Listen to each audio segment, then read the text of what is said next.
International tensions between the US and Russia are at an all-time high. Both have the power of atomic weapons. A computer error sends a group of US bombers to destroy Moscow. The president has to make a decision that will change the course of history. This is Rich from Rerun Zone.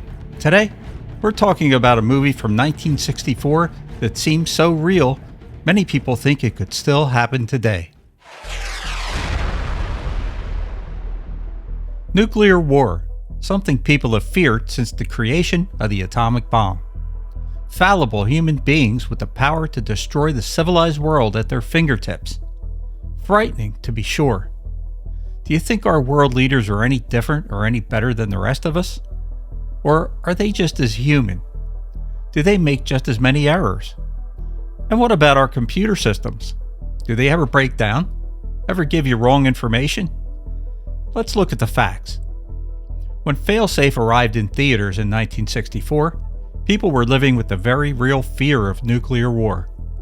For younger viewers, it's hard to fully understand just how much fear surrounded the atomic age during the 1950s and early 60s.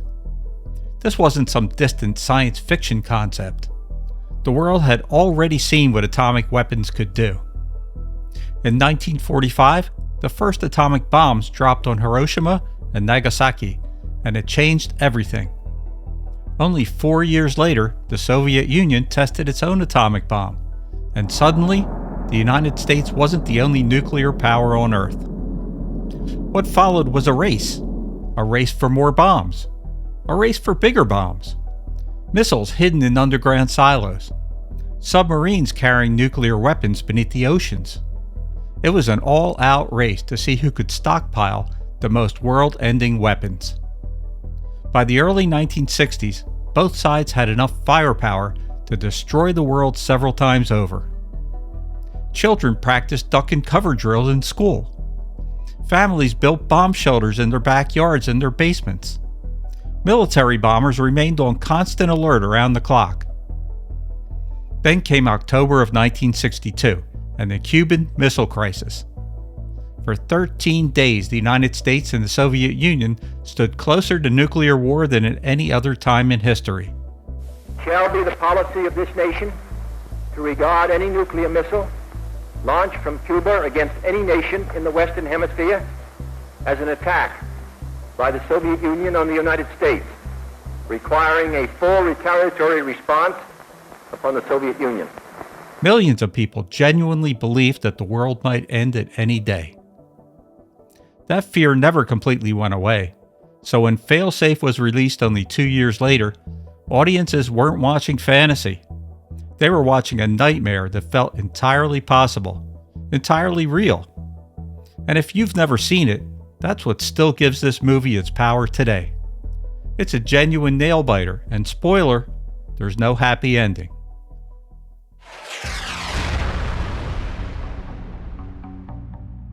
Failsafe's premise is brutally simple. Due to a technical malfunction and communication breakdown, a group of US bombers receives incorrect orders, sending them to Moscow to carry out a nuclear strike. Normally, safeguards would stop something like this immediately, but in Failsafe, every backup system fails one after another. Communication lines break down. Recall codes fail. Military protocols lock into place. Once the bombers pass a certain point, even direct orders from the president can't stop them. That's one of the film's most frightening ideas. There are no evil people here, no madness, just system breakdowns, machine breakdowns, procedures that can't be stopped long after human beings realize something has gone horribly wrong. Considering today's automation, artificial intelligence, and computerized military systems, this movie feels like it could still happen today.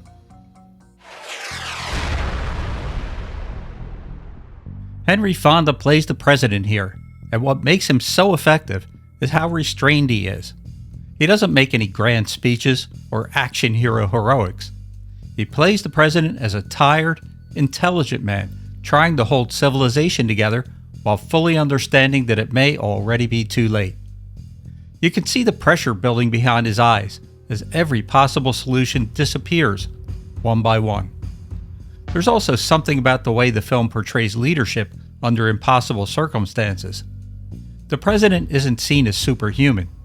He's just a man, forced to make decisions that no human being should ever have to make. The supporting cast is also great, with Walter Matthau playing a hawkish civilian advisor who coldly calculates the acceptable losses in a nuclear exchange. It's a chilling performance that makes you question how detached some strategists can be. Dan O'Herlihy is a haunted pilot turned commander who has to face the ultimate moral test. And Larry Hagman is here in an early role as the president's young translator, who's in way over his head. The film is shot in stark black and white, which adds to that documentary-like feeling of dread. No flashy effects here, no explosions for the sake of spectacle, just tight close-ups, overlapping dialogue, and rooms full of worried men watching the clock tick down.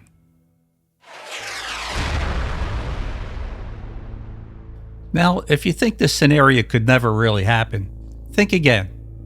History later proved that its central fear of a nuclear disaster wasn't exaggerated at all.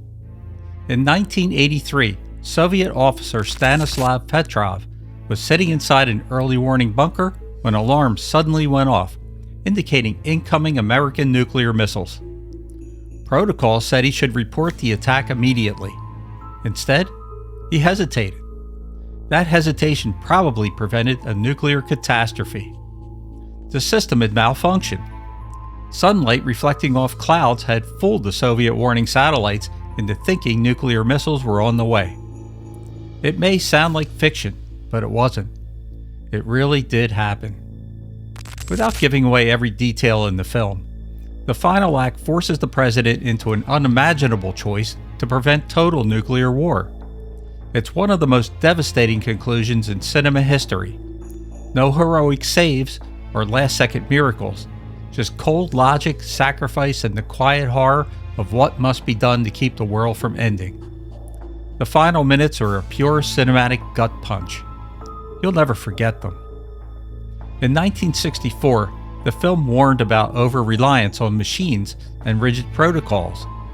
Today, we have AI, automated defense systems, cyber vulnerabilities, and even more destructive weapons. One glitch, one misread signal, or one hacked communication, and the same nightmare that happened in Failsafe could actually happen. Failsafe is a great thriller, and its outcome really hits hard. Henry Fonda called it one of his most meaningful roles, and it's easy to see why. In an era of blockbusters and CGI spectacle, this quiet, intense black and white drama still packs more power today than most modern action movies. If you haven't seen it, track it down, stream it, rent it. You won't be disappointed. This is Rick from Rerun Zone. If you like this deep dive into a forgotten classic, like, share, subscribe, and become a channel member.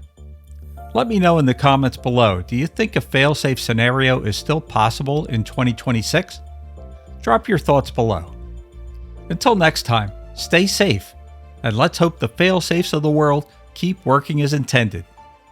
Thanks for watching, and have a good night.